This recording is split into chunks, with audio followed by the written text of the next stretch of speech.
자, 우리는 이미 시장에서 개미들이 많이 들어오면 이 세력들이 가만히 있지 않는다라는 건 우리가 충분히 학습을 했어요. 지금도 이제 그런 상황이라고 볼 수가 있습니다. 뭐 미국 증시나 뭐 차이나 그리고 일본, 니케이 뭐 이런 쪽으로는 증시가 많이 안 빠졌는데 우리나라 증시만 좀 많이 빠졌죠. 많이 오르기도 했고, 그리고 무엇보다 이제 신용 물량을 어떻게 세력들이 정리할 것인가, 이 부분이 아주 중요한 포인트예요. 여기에 대해서 짧고 굵게 한번 이야기해 보겠습니다.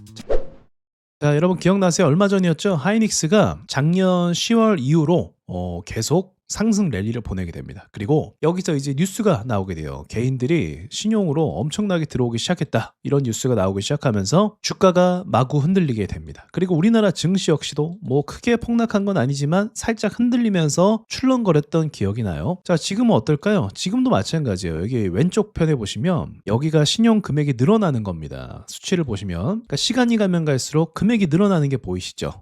계속 늘어나고 있습니다. 지금도 늘어났어요 또. 그래서 현재 우리나라 개인 투자자들이 B2를 가장 많이 한 종목 중에 하나가 하이닉스. 좋은 회사죠, 사실은. 좋은 재료가 있고. 그리고 현대차도 마찬가지예요. 현대차도 개인들이 굉장히 많이 산 주식 중에 하나입니다. 보시면 1월 달에 상승폭이 큰 만큼 늘어나는 속도도 굉장히 빨라요. 그러니까 이것처럼 전반적으로 B2를 굉장히 적극적으로 하고 있다. 많은 사람들이 빚을 내서 지금 시장에 뛰어들고 있다, 참여하고 있다. 그래서 30조 원이 넘었다고 보도가 되고 있어요. B2는 그러니까 신용이라는 것 자체는 그만큼 개인이 얼마나 들어왔냐는 거예요. 개인이 많이 들어오면 많이 들어올수록, 그리고 레버리지를 당겨서 투자하면 투자할수록 세력들은 이걸 싫어합니다. 왜냐면 본인들이 올려주는데 개인들이 위에서 팔고 나가면 개인들이 이익이잖아요. 그렇죠? 그렇기 때문에 이런 상황에서 어차피 반대 매매가 나갈 수밖에 없는 걸 이용해서 시간 끌기 전략을 가장 많이 사용해요. 그러니까 여기도 마찬가지로 시간을 끌고 괴롭히면서 더 이상 레버리지를 사용하지 못하게 압박을 넣고 그 다음에 올리는 모습을 볼 수가 있죠. 그러니까 이건 거의 과학 수준이라서 항상 개인들이 신용을 많이 투자한다 싶으면 이런 식으로 차트를 많이 무너뜨리고 그 다음에 보내는 경우가 꽤 많이 있어요. 지금은 역대 최대치거든요. 그래서 그만큼 신용 비중이 굉장히 높기 때문에 이전에 흔들었던 것보다 더 격하게 흔들지 않을까라는 생각을 하게 돼요. 더군다나 명절이 앞에 있잖아요, 우리나라가. 이전에는 명절 전에 뭐 매도를 한다 그러면 사실 별로 겁나지 않았어요. 저도 별로 신경 쓰지 않았고. 근데 지금은 차원이 틀리죠. 그쵸? 개인들이 저만큼의 레버리지를 사용해서 들어갔다면 이제 명절 전에 선반영이라고 하겠죠. 그 전부터 미리미리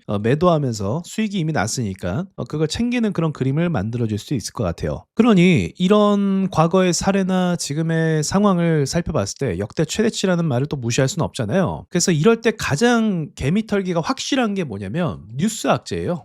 무슨 말이냐면 지금 개인들이 반대로 주식시장에 참여하게 된 게 뉴스 때문이거든요. 뉴스에서 5,000p 찍었다 뭐 어쩌고저쩌고 하면서 이게 홍보해 주는 거예요. 사실은 사람들이 뭐 이걸로 지금 돈 벌고 있다, 사람들이 수익 났다, 이런 식으로 얘기하면 사람들은 자연스럽게 주식을 할 수밖에 없습니다. 마찬가지예요. 반대로 어떤 뉴스를 통해서 악재가 발생하고 심리가 꺾일 만한, 좀 부담되는 거죠. 상상력이 자극이 되는 거예요. 뉴스가 나오면 야, 지금 뭐 예를 들면은 금과 은 자산 중에 중국인들이 먼저 매도했다, 지금 뭐 매파적인 사람이 연준 의장으로 앉혀질 것 같다, 뭐 이런 식으로 얘기하면 그런 것들이 부담이 돼서 매도세가 더 매도를 부르게 되는 거죠. 그래서 더 폭락이 나오는 거예요. 올라간 수치도 굉장히 커서 그런 것도 있고요. 마찬가지예요. 지금도 이 신용 매물을 뭐 천천히 털 것도 없어요. 만약에 어떤 뉴스나 악재를 통해서 사람들이 겁주게 된다면 그때 한 방에 털리게 됩니다. 그래서 그런 큰 폭락이 나오면 한 방에 털릴 것이다, 우리가 그렇게 생각하면 되는 거고요. 그런 일은 근데 뭐 모르죠, 어떻게 될지. 그래서 보통의 경우는 보합 흐름으로 좀 괴롭히는 흐름을 보낸다고 생각하면 될 것 같아요. 그리고 지금 시장 같은 경우는 빨리 올라간 것도 맞아요. 그리고 지금 시장은 얼마든지 이런 뭐 미친 상승이 또 나올 수도 있기 때문에 가능성은 열어두겠지만, 어쨌든 확률상으로 이 상황을 좀 빗대어 봤을 때 좀 조정을 받으면서 천천히